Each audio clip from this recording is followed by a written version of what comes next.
imagine a police officer.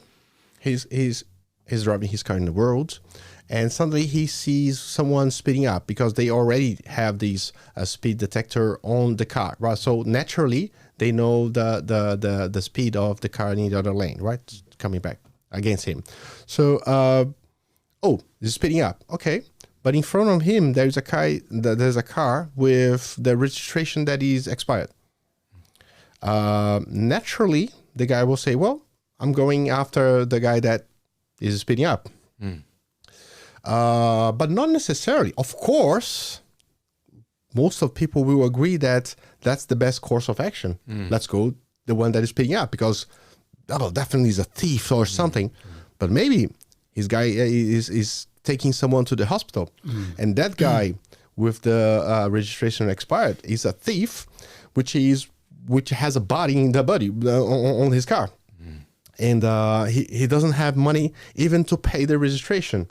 And having that thought, two police officers working 48 hours non-stop as they do sometimes, your brain is tired.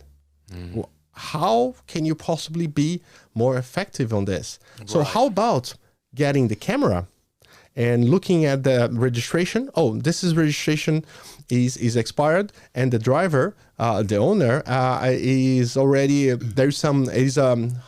the police officer they call it a person of interest. So it is that person is already a person of interest, and that guy, nothing. So the computer will say right away in seconds online to the police officers, hey, forget about that.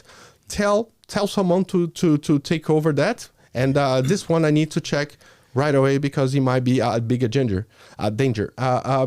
So those decisions are made by camera. What happened, for example, here in New Zealand, the CCTV doesn't belong to the police, right?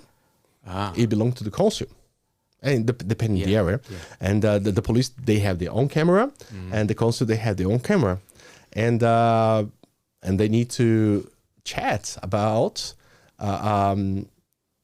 who has the power of having that privacy information, because it is my registration. It is your registration.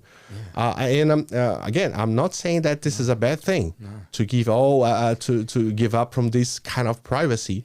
I'm just saying that this needs to be discussed. Are you comfortable of any camera, public camera or private camera in New Zealand to belong to someone, some data holder that will do some crazy mining and suddenly will protect the best interest of that region? Is that okay? Yeah. And then there's the other issue around that as well, is say you've got council and the government, and the council doesn't have the kind of security that, say, the government would have, let alone talking about the ethics around it all, and you end up with a situation like the Waikato District Health Board where their data ends up being hacked because they don't have the right security systems. Yep.